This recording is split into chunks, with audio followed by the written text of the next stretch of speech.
साल 2020 की वो रात रवि कभी नहीं भूल पाएगा। वडोदरा में अपना काम खत्म करते करते उसे देर हो गई थी। घड़ी में रात के 1:15 बज रहे थे जब उसने अहमदाबाद के लिए अपनी कार स्टार्ट की। मार्च का महीना था, पर उस रात हवा में एक अजीब सी चुभन थी।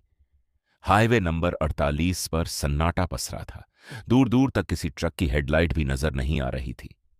अचानक एक सुनसान मोड़ के पास हेडलाइट की रोशनी एक सफेद आकृति पर पड़ी। रवि ने जोर से ब्रेक मारा। सड़क के किनारे एक लड़की खड़ी थी। सफेद लिबास, कंधे तक बिखरे बाल जो उसके चेहरे को ढके हुए थे। रवि का मन घबराया, पर उसने सोचा, इतनी रात को कोई मुसीबत में हो सकता है। उसने शीशा नीचे किया। लड़की की आवाज किसी सूखी हुई पत्ती की सरसराहट जैसी थी। आगे बस उस पुराने पीपल के मोड़ तक छोड़ दोगे? रवि ने बिना सोचे उसे पिछली सीट पर बैठने का इशारा कर दिया। जैसे ही लड़की अंदर बैठी, गाड़ी के अंदर का टेम्परेचर अचानक गिर गया। रवि को अपनी ही सांसें धुंध बनकर हवा में तैरती दिखने लगी। उसे लगा जैसे उसकी कार के अंदर की हवा अचानक भारी हो गई है। रवि ने माहौल हल्का करने के लिए पूछा, आप इतनी रात को यहां अकेली क्या कर रही हैं? पीछे से कोई जवाब नहीं आया। सन्नाटा इतना गहरा था कि रवि को अपनी धड़कनें साफ सुनाई दे रही थी। उसने रियर व्यू मिरर में देखा। लड़की सिर झुकाए बैठी थी, लेकिन उसका रिफ्लेक्शन शीशे में थोड़ा धुंधला था। अचानक रवि को महसूस हुआ कि कोई उसे घूर रहा है। उसने फिर से शीशे में देखा। इस बार लड़की ने अपना सिर उठाया था। उसकी आंखें वो सामान्य नहीं थीं। पुतलियां गायब थीं, सिर्फ गहरा कालापन। उसके चेहरे की खाल सफेद कागज की तरह बेजान थी। रवि के हाथ कांपने लगे।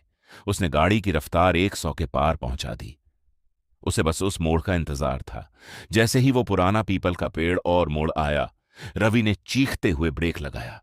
कार रुकते ही रवि चिल्लाया, उतर जाओ, तुम्हारा मोड़ आ गया। पीछे कोई हलचल नहीं हुई। रवि ने पलट कर देखा। सीट खाली थी, दरवाजा बंद था, लॉक लगा हुआ था, लेकिन लड़की गायब थी। रवि की रूह कांप गई जब उसकी नजर पिछली सीट पर पड़ी। वहां पानी के गीले पैरों के निशान थे, जैसे कोई अभी अभी बारिश या तालाब से निकलकर वहां बैठा हो। जबकि बाहर सड़क पूरी तरह सूखी थी। कांपते हाथों से रवि पास के एक ढाबे पर पहुंचा। वहां आग ताप रहे एक बुजुर्ग ने रवि का उतरा हुआ चेहरा देखकर कहा, बेटा, सफेद कपड़े वाली मिली थी क्या? बुजुर्ग ने बताया कि 10 साल पहले उसी मोड़ पर एक लड़की की कार दुर्घटना में मौत हो गई थी।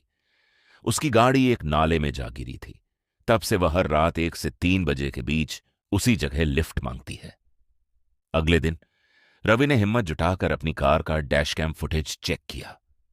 वीडियो में गाड़ी रुकी, दरवाजा खुला और बंद हुआ, लेकिन सीट पर कोई नहीं था। मगर सबसे डरावनी बात तब आई जब ऑडियो प्ले हुआ। फुटेज में रवि बात कर रहा था और बीच बीच में एक दूसरी आवाज आ रही थी, एक ठंडी कांपती हुई फुसफुसाहट। मुझे प्यास लग रही है। रवि की रातों की नींद उड़ चुकी थी। उस डैश कैम ऑडियो में सुनाई दी वो प्यासी आवाज, मुझे प्यास लग रही है, रवि के कानों में गूंजती रहती थी। उसने ठान लिया कि वह उस लड़की की हकीकत जानकर रहेगा। अगले हफ्ते रवि फिर उसी हाईवे पर पहुंचा।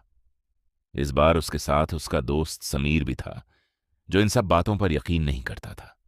रात के 1:45 बज रहे थे। देख भाई, यहां कुछ नहीं है, समीर ने हंसते हुए कहा। तभी अचानक कार का स्टीयरिंग अपने आप बाईं ओर घूमने लगा। रवि ने ब्रेक मारा, पर गाड़ी नहीं रुकी। कार सीधे हाईवे के नीचे कच्ची सड़क की तरफ उतर गई और एक पुराने सूखे हुए नाले के पास जाकर रुक गई। कार की हेडलाइट की रोशनी सीधे एक टूटे हुए पत्थर पर पड़ी। वो एक मील का पत्थर था, जिस पर खून जैसे लाल रंग से प्यास लिखा था। समीर का मजाक अब डर में बदल चुका था। दोनों कार से बाहर निकले। जैसे जैसे वो नाले के करीब पहुंचे, हवा गीली मिट्टी की महक आने लगी। रवि ने अपनी टॉर्च जलाई। नाले के किनारे झाड़ियों में कुछ चमक रहा था। जब उन्होंने झाड़ियां हटाई तो वहां एक पुरानी जंग लगी सफेद कार का ढांचा पड़ा था। वो कार 10 साल पुरानी लग रही थी। कार के अंदर एक लेडीज पर्स और एक टूटी हुई पानी की बोतल पड़ी थी। पर्स खोलते ही रवि के हाथ कांपने लगे। उसमें एक आईडी कार्ड था। नाम था मानसी, वही लड़की जो उस रात रवि की कार में बैठी थी। तभी उन्हें झाड़ियों के पीछे से रोने की आवाज आई। कोई पानी दे दो। रवि ने घबराकर पीछे देखा। वहां कोई नहीं था, लेकिन जमीन पर गीले पैरों के निशान बन रहे थे जो धीरे धीरे उनकी कार की तरफ बढ़ रहे थे। समीर और रवि जान बचाकर कार की तरफ भागे।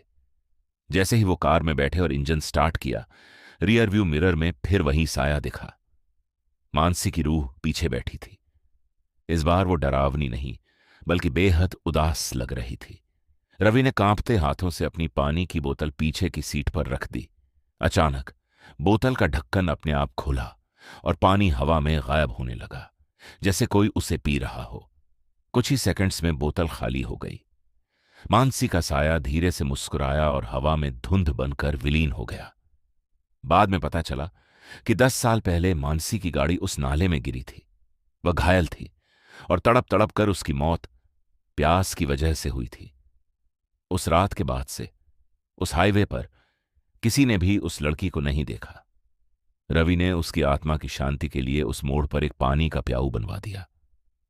आज भी लोग वहां रुककर पानी पीते हैं, लेकिन कोई नहीं जानता कि वो प्याऊ क्यों बनवाया गया था। क्या आपके साथ कभी किसी हाईवे पर ऐसा कुछ हुआ है? कमेंट्स में बताएं। अगर कहानी अच्छी लगी हो तो लाइक जरूर करें और चैनल को सब्सक्राइब जरूर करें।